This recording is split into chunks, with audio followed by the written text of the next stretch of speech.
నమస్కారం. ఘంటారావానికి స్వాగతం. ముందుగా ప్రధాన అంశాలు. ఢిల్లీలో కొనసాగుతున్న సీఎం రేవంత్ రెడ్డి పర్యటన. కాసేపట్లో నిర్మలా సీతారామన్, అశ్విని వైష్ణవ్ను కలవనున్న సీఎం.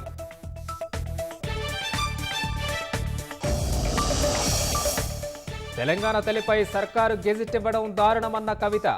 సీఎంకు కాంగ్రెస్ ప్రయోజనాలే తప్ప ప్రజా ప్రయోజనాలు పట్టవని విమర్శ. రాజ్యాంగంపై పార్లమెంటు ఉభయ సభల్లో 2 రోజుల చర్చ. ఆమోదించి 75 ఏళ్ల సందర్భంగా అవలోకనం.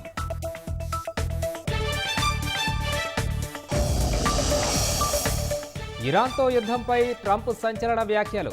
ఏదైనా జరగొచ్చని వ్యాఖ్యానించిన అమెరికా కాబోయే అధ్యక్షుడు.